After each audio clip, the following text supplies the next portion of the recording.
300 ஆண்டுகளில் இல்லாத அளவுக்கு கிருஷ்ணகிரியில் விடிய விடிய கொட்டி தீர்த்த கனமழையால் பல இடங்கள் வெள்ளக்காடாக மாறியுள்ளன. ஃபெஞ்சல் புயல் ஆழ்ந்த காற்றழுத்த தாழ்வு மண்டலமாக வலுவிழந்த போதிலும் கிருஷ்ணகிரி, தருமபுரி உள்ளிட்ட மாவட்டங்களில் கனமழை கொட்டி தீர்த்தது.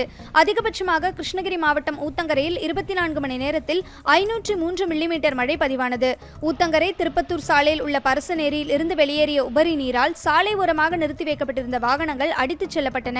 ஊத்தங்கரை, அண்ணாநகர், காமராஜ் நகர் குடியிருப்பு பகுதிகளில் அதிக அளவில் தண்ணீர் தேங்கியுள்ளதால் பொதுமக்கள் வீட்டை விட்டு வெளியே வர முடியாமல் அவதியடைந்துள்ளனர். பாம்பாறு அணையில் 15,000 கன அடி தண்ணீர் திறந்துவிடப்பட்டுள்ளதால் தாழ்வான பகுதிகளில் வசிக்கும் மக்கள் பாதுகாப்பான இடங்களுக்கு செல்ல அறிவுறுத்தப்பட்டுள்ளது. இதேபோல தருமபுரி மாவட்டத்திலும் சமீபத்திய ஆண்டுகளில் இல்லாத அளவுக்கு கனமழை கொட்டி தீர்த்தது. அதிகபட்சமாக அரூரில் 331 மில்லிமீட்டர் மழை பதிவாகியுள்ளது. கனமழையால் தென்பெண்ணை ஆற்றில் வெள்ளப்பெருக்கு ஏற்பட்டுள்ளது. பல இடங்களில் நீர்நிலைகள் நிரம்பி சாலைகளில் வெள்ள நீர் பெருக்கெடுத்து ஓடுவதால் போக்குவரத்து துண்டிக்கப்பட்டுள்ளது.